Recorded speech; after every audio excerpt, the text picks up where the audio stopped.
Al taller Red de Multiplicación, más iglesias, mejores iglesias.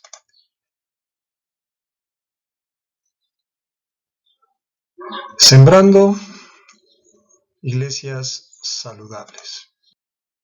Hoy vamos a ver este tema que está dedicado al sembrador no reconocido. Regularmente ha habido en el transcurso de la historia miles de personas que han dedicado su vida a levantar nuevos grupos y a veces no se les reconoce o sus nombres han quedado en el olvido. Sin embargo, para Dios son bien conocidos y su recompensa estará con Él en el galardón cuando Él regrese por su iglesia. Comencemos. Vamos a ver algunas sesiones. Vamos a dividir esta presentación en dos partes. En general vamos a ver por qué debemos sembrar iglesias. ¿Quién debe de sembrar las iglesias? ¿Cómo se ve la iglesia que vamos a sembrar? ¿Qué pasos debemos tomar para sembrar una iglesia? Sesión 1. ¿Por qué debemos sembrar iglesias? El objetivo es el siguiente. Vamos a ver fundamentos que deben de ser bíblicos, teológicos, misiológicos y prácticos.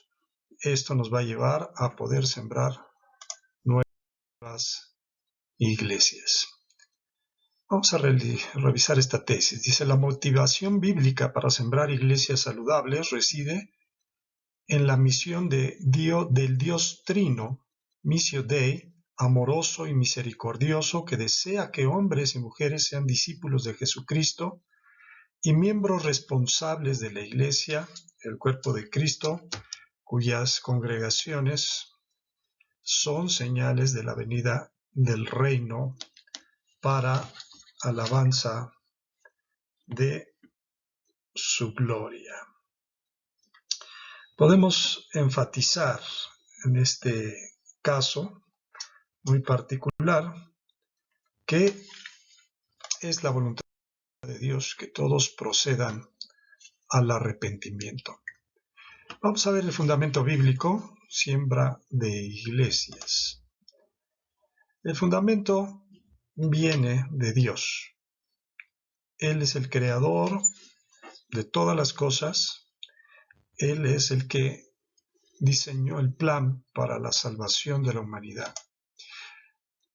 Posteriormente, Cristo es el que ofrece su vida en rescate por la humanidad y Él es la cabeza de la iglesia.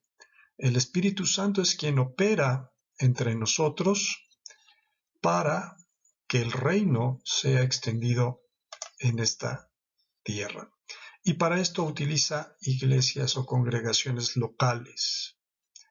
Todos los que hemos aceptado que Jesucristo es el Señor y sabemos que Dios le levantó de los muertos, formamos la iglesia de Cristo. Pero esta iglesia de Cristo tiene una expresión a través de congregaciones locales. Estas congregaciones son las que son la base para la expansión de la visión y del reino de Dios. Todo esto para la gloria de Dios. Como dice su palabra, no a nosotros, oh Jehová, sino a tu nombre da la gloria, oh Jehová.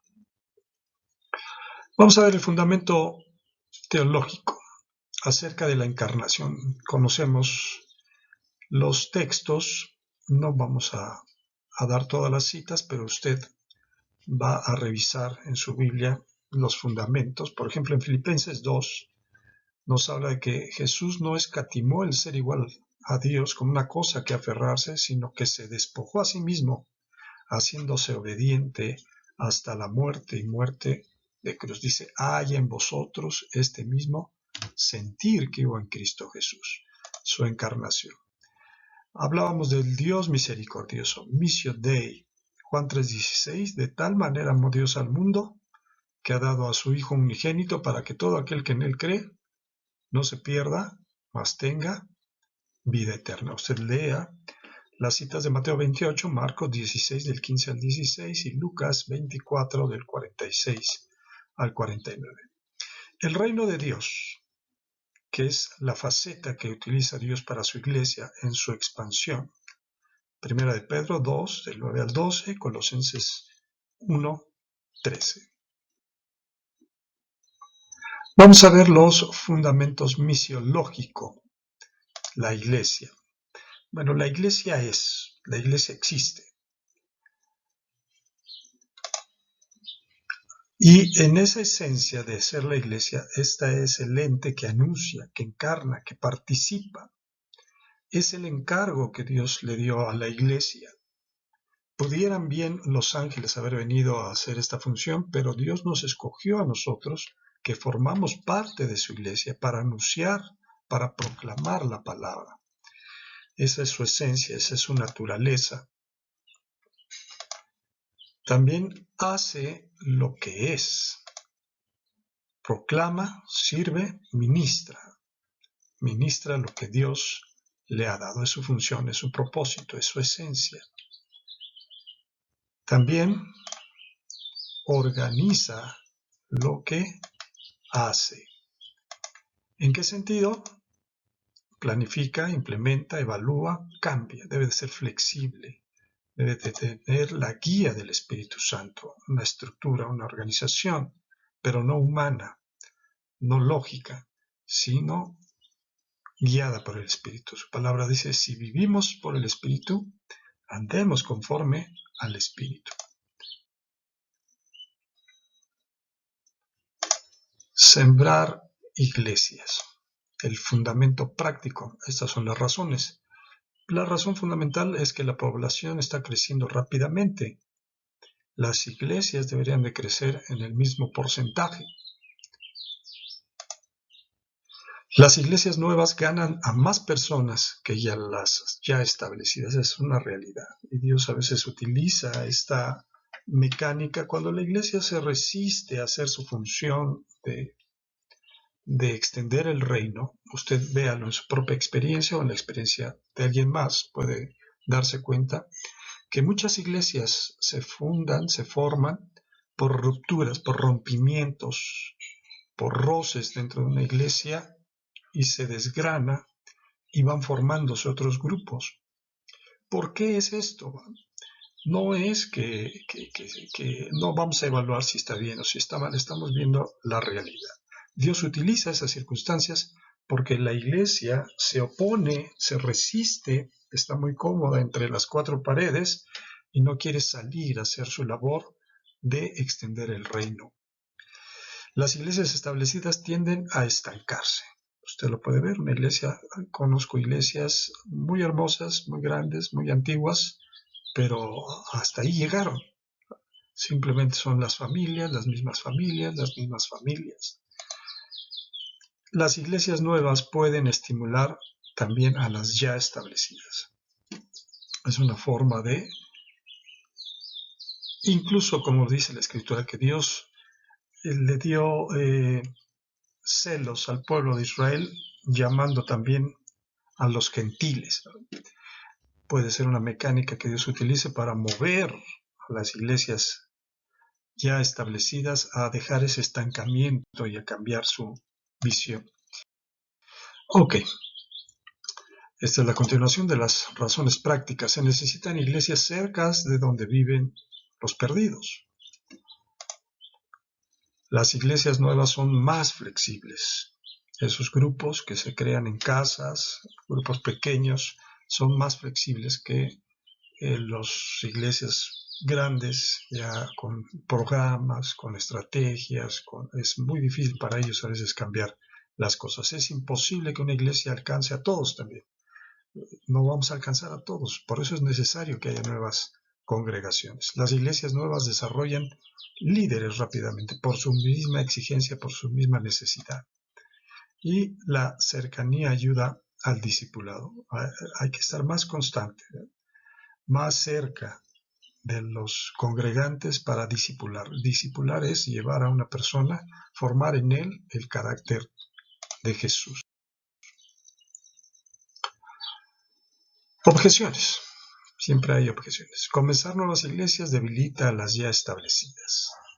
Cuesta mucho, tanto en economía como en tiempo como en esfuerzo. Perderemos a mucha gente. Bueno, es lo que se piensa. Ya tenemos muchas necesidades, ¿para qué ampliar nuestros campos de necesidades? No debemos forzar la plantación de iglesias.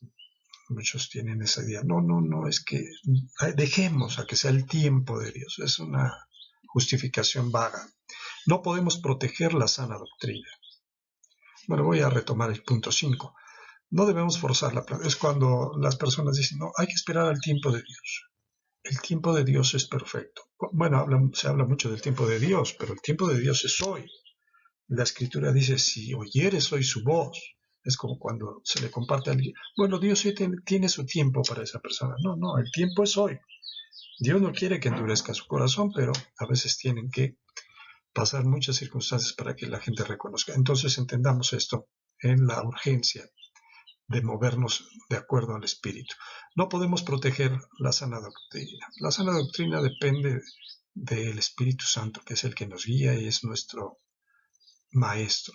Comenzar iglesias crea competencia denominacional. Bueno, gracias a Dios nosotros estamos fuera de ese campo. Una iglesia para cada ciudad es el patrón del Nuevo Testamento. Había una iglesia en Corinto, había una iglesia en Efeso, había una iglesia en la Odisea. Incluso las iglesias no tenían nombre, ¿verdad? Como hoy iglesia Betel, iglesia de los verdaderos, que en verdad son verdaderos, ¿no? Hay una serie de nombres que a veces nos llama la atención, pero el origen de las congregaciones locales es que eran denominadas ya sea por la ciudad donde se reunían, Corinto, Efesio, Tesalónica, o incluso también por la casa del lugar donde se congregaban. Vea los ejemplos en el Nuevo Testamento. Ok, una visión para sembrar iglesias. Ni el crecimiento de la iglesia ni la siembra de iglesias es la meta final. Ambos se subordinan al principio teológico del avance del reino de Dios. No es solamente hacerlo por hacerlo, no. Hay que hacerlo bajo la voluntad, bajo la unción y bajo la visión del reino, el reino de Dios. Vamos a reflexionar. Dios es quien está metido en esto y nos invita a participar. Es su obra, es su visión, es su estrategia.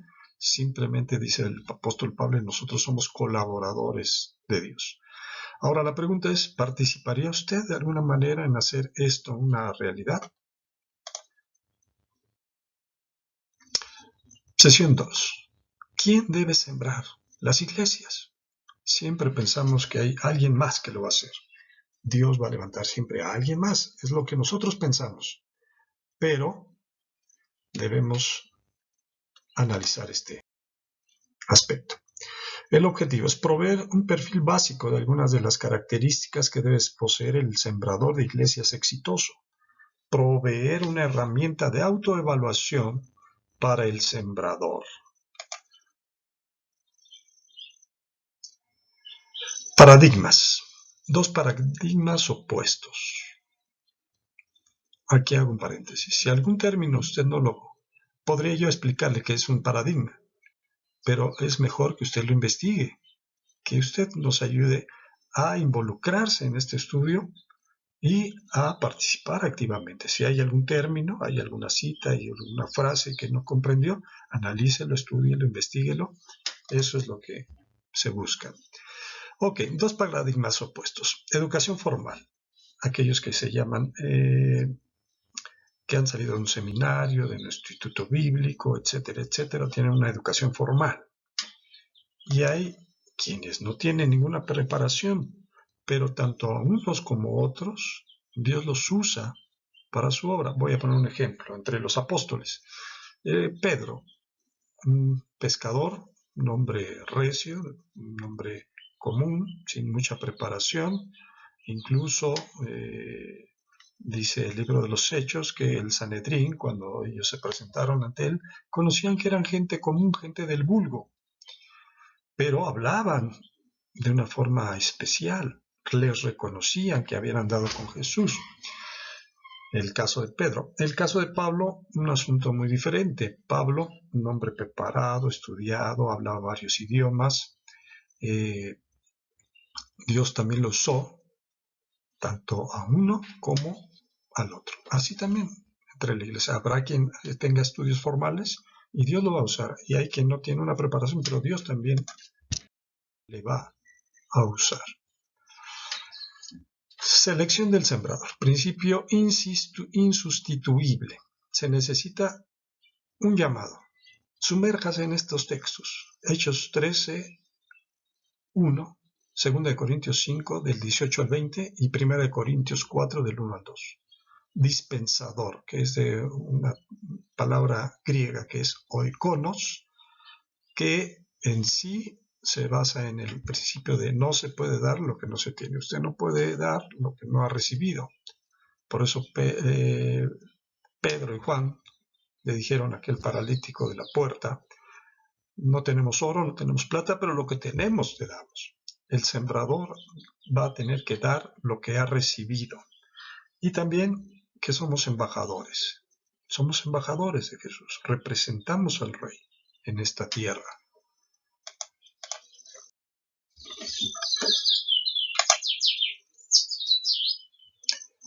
Vamos a ver que el llamado es divino. Tenemos que escuchar el llamado de Dios. Pero este llamado viene de Dios, pero debe ser confirmado.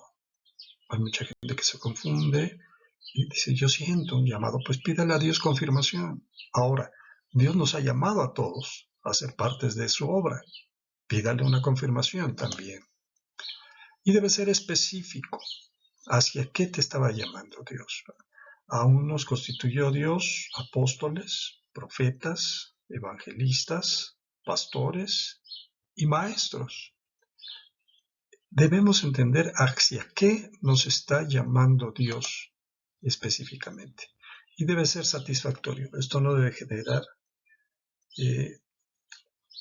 un sentido de querer hacer algo a lo que no fuimos llamados. Va a traer una frustración. Por eso es importante conocer todo este proceso. Vamos a ver algunas características del sembrador. No son a profundidad, son muy generales y quiero que los veamos parcialmente. Dice visionario. Tiene que tener la visión, no la visión de él, sino la visión de Dios. Tiene que estar motivado, no por sus fuerzas, sino ser motivado también por Dios. Tiene que ser inclusivo, abierto. Tiene que alcanzar a los no creyentes. Hay muchos que se trabajan para sacar a otros de otras iglesias y formar una nueva iglesia. No se trata de eso. Debemos alcanzar a los que no han creído. Cooperar con su lluvia. El llamado siempre tiene que ver cuando es en un matrimonio.